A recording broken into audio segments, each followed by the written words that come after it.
Eu não me recordo muito como surgiu, como foi o ano, eu não me recordo agora, mas ele surgiu pela necessidade que nós tínhamos muitos adolescentes na igreja, né? E aí surgiu o desejo de fazer um acampamento. Nós nos reunimos, na época eu não era o líder, quem era uma irmã muito preciosa, Luísa Martins. Ela era líder na época, né? Então, eu era um dos líderes, eu na verdade auxiliava a Luísa.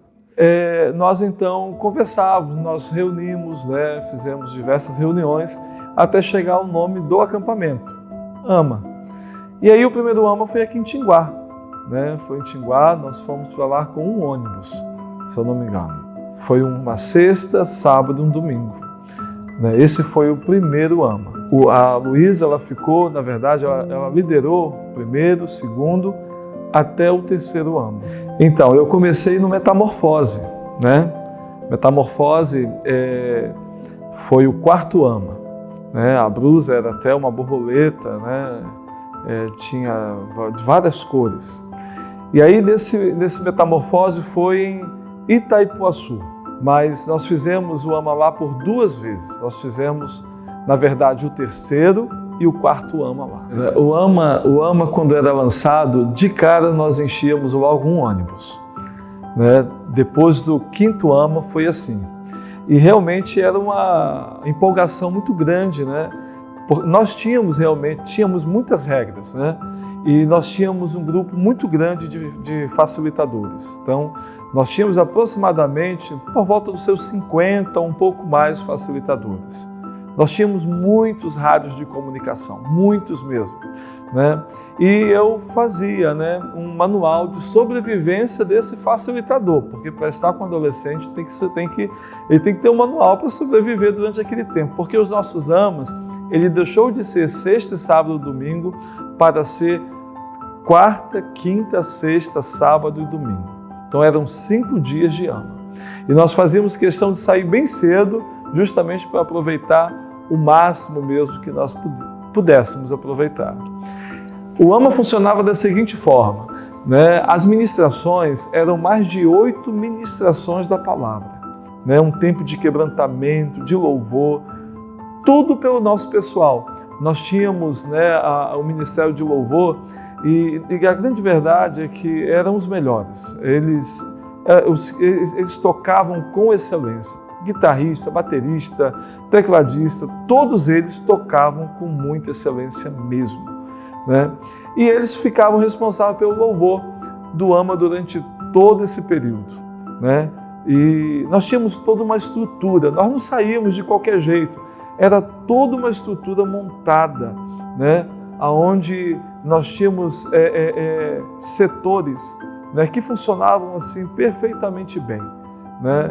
E que fazia com que o acampamento ele se tornasse o que realmente ele foi na vida desses adolescentes, que aproveitaram esse tempo, né? E assim, eu acredito que tenha marcado a vida de muita gente. Quando nós voltávamos de um acampamento, nós já víamos com o tema do próximo acampamento e com os vídeos já tudo montado, né? Nós tínhamos uma galera muito boa de mídia naquela época, né? Não é como hoje, né, os recursos que tinham hoje, mas eles eram feras demais. Então, toda a logo, os vídeos, o lançamento, o teaser do próximo AMA, nós sempre lançávamos no dia que nós chegávamos, né? E lá no acampamento também, nós falávamos alguma coisa, porém, no dia que nós chegávamos na igreja, domingo, exemplo, né, nós lançávamos já o AMA do próximo ano. No quarto AMA nós tivemos ali, era um grande desafio. Todo AMA era um grande desafio, mas eu não estava sozinho, eu nunca trabalhei sozinho. Nós tínhamos uma estrutura muito grande mesmo. Eu lembro que em algumas chegadas do AMA tinha líderes da nossa denominação e eles ficavam assim abismados porque uma única igreja fazia um acampamento a nível de uma associação. Então, muitas vezes o que uma associação conseguia juntar em um acampamento, lá no acampamento batista, uma única igreja, com a graça de Deus mesmo, né? Uma única igreja fazia um acampamento desse nível, né?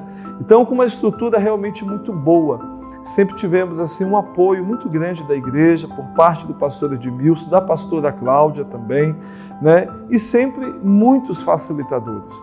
Eu não tinha dificuldades de pessoas para trabalhar, as pessoas queriam trabalhar no AMA. Na verdade, a minha dificuldade era o excesso de pessoas de trabalho, o excesso de trabalho. Eu tinha muitos facilitadores, nós chamávamos de staff na época, né? Então, essas pessoas nos ajudavam a manter a ordem, nos ajudavam, né, com que toda aquela engrenagem funcionasse, né? Um acampamento desse porte, obviamente, nós saímos na quarta, mas na segunda-feira, exemplo, né, já saíam pessoas da igreja para a questão da iluminação, todo o som era alugado, toda a estrutura de iluminação. Então, ia antes, né? Ou seja, tinha uma galera aí muito boa, Felipe, depois o João, né? Eles eram responsáveis por toda a estrutura de som, de iluminação do AMA. Eram muitos acampantes, tinham muitos adolescentes, né? Pra você ter uma ideia, no nosso quarto AMA foram 4 ônibus. No quinto AMA foram 5 ônibus. Aí nós já fomos para a Cachoeira de Macacu, lá no Recanto das Águas. Era uma fazenda no alto de uma serra, né? Aonde nós fomos para lá com 5 ônibus lotados de adolescentes, fora os carros, né? E os carros da igreja, e toda uma estrutura, né? O sexto AMA, ele foi em Cachoeira de Macacu, sendo que na Tenda de Davi, foi o sexto AMA. Nós fomos para lá com 6 ônibus cheios de adolescentes. Eu me recordo do sétimo AMA. O sétimo AMA, ele era Contágios. E nós estávamos, e foi muito especial esse AMA, porque nós estávamos no ano do jubileu da igreja. A igreja ia fazer 50 anos nessa época. Eu lembro que nasceu no meu coração, no coração do pastor Edmilson, né, o desejo de batizar 50 adolescentes, né, fazendo referência aos 50 anos da igreja. E naquele dia, naquele AMA, nós levamos, foram 7 ônibus cheios de adolescentes.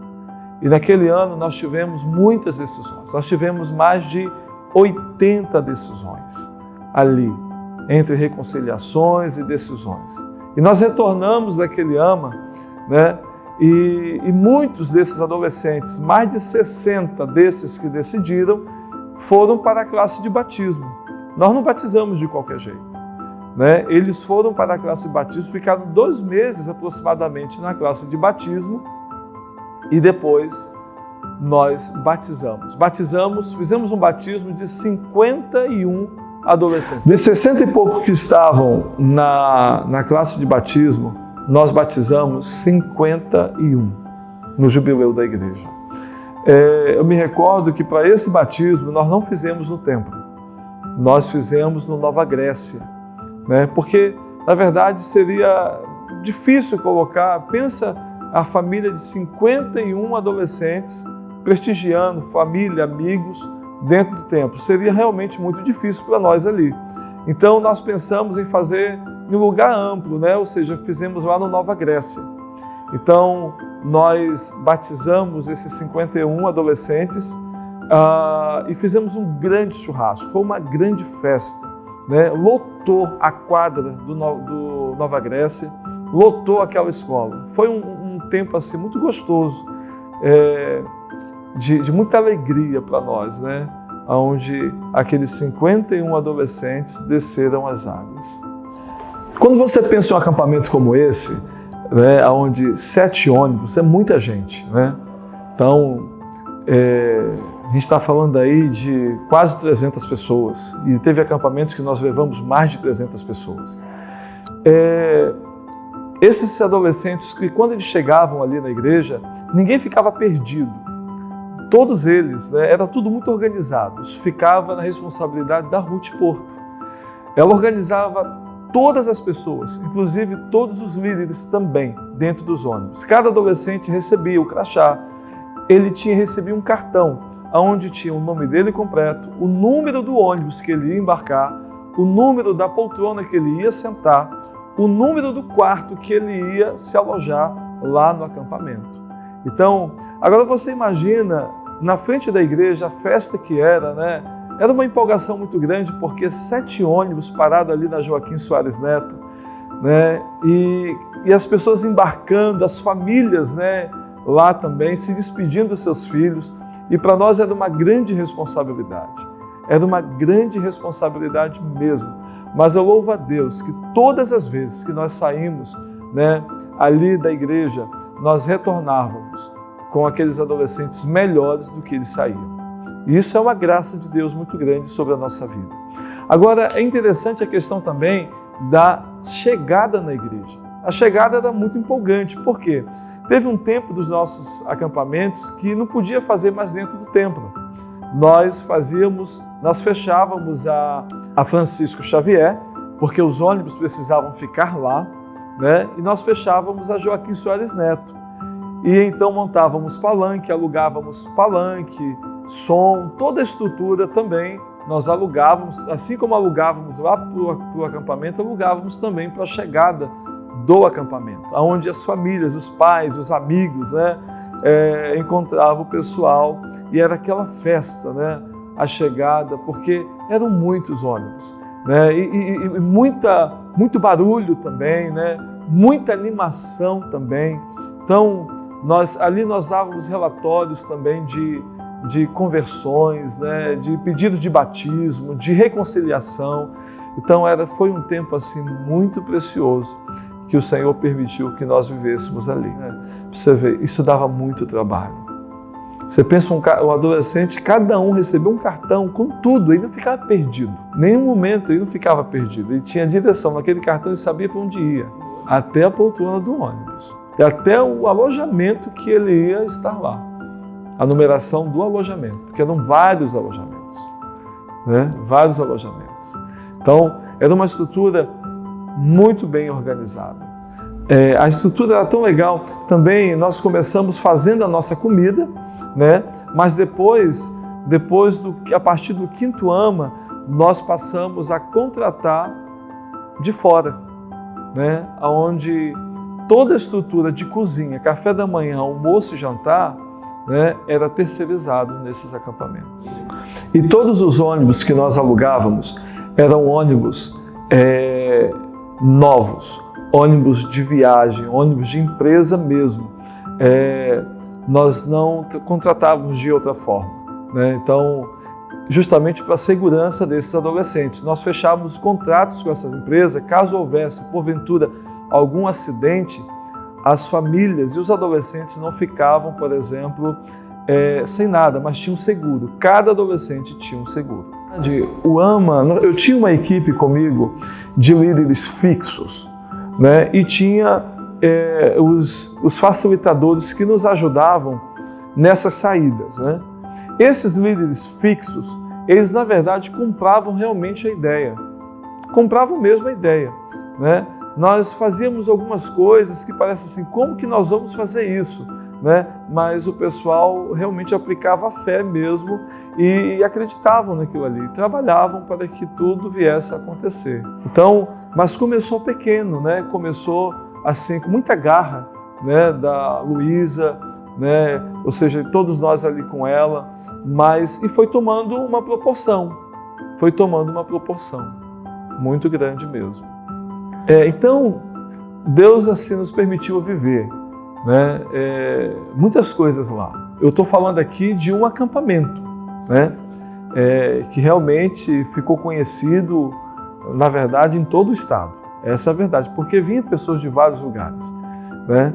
Mas também, nesses 21 anos que eu fiz parte dessa amada igreja, e eu louvo a Deus pela vida do pastor Edmilson e da pastora Cláudia, porque foram 21 anos de muito aprendizado.